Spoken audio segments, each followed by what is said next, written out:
Jaume, you are from Barcelona, Spain. Yeah. So when are you planning to make a movie with Liam in Spain too, or are you like concentrating on Hollywood right now? No, we'll move to Marbella together. Yeah. We'll just do movies there. You're playing Bill Marks, air marshal, who has, let's say, some serious problems. What is this movie about? This movie is about making sure a flight from New York to London goes smoothly. Ladies and gentlemen, welcome aboard our non-stop service from New York to London. And it doesn't. And yeah, are there any do's and don'ts as an air marshal? Well, do try and blend in. And don't get drunk. The FBI, the White House, and Interpol are confirming reports that an international flight has been hijacked by an air marshal. Good. Yeah, that's a good advice. Okay. What was your funniest moment ever in a plane? Because maybe when you're on a plane, sometimes people they don't expect Liam Neeson on a plane.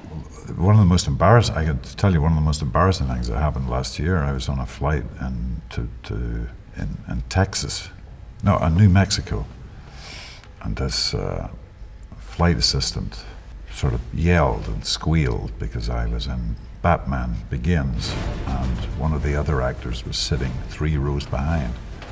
So he kind of freaked out and announced this to all the airplane, that these 2 guys from Batman Begins were there, and when I turned around I could see Killian, and we kind of sheepishly did a little wave to each other, went back into our books. You know. Would you show this movie on a plane? Why yes and why not? Absolutely have to, yeah. And then the film becomes 4D. Of course. Yeah. Maybe people are scared. And thrilled. And thrilled, yeah. Do you think is this a classic thriller, or is it like sometimes more like a horror movie? How would you like define? Classic thriller. Classic thriller that has a homage to some of those early films of who done it, who did it. This is a setup. Something else is going on. And how important are stereotypes? Because at the beginning you show like many characters who maybe are evil, maybe are good.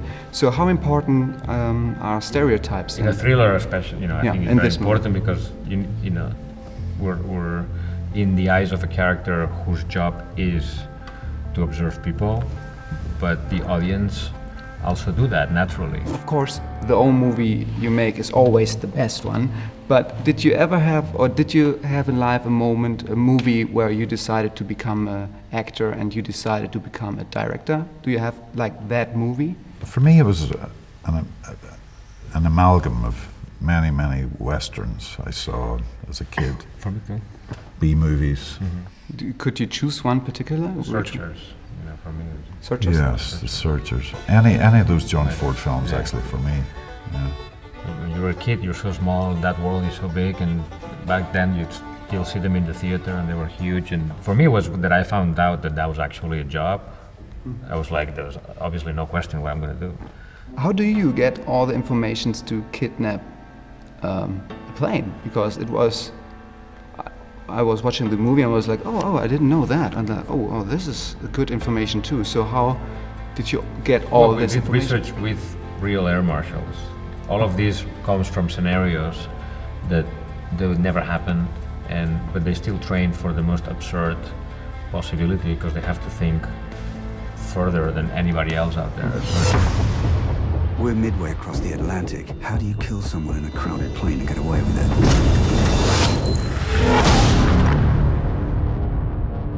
Do you still get, this is like a nerdy question, but do you still get Star Wars questions?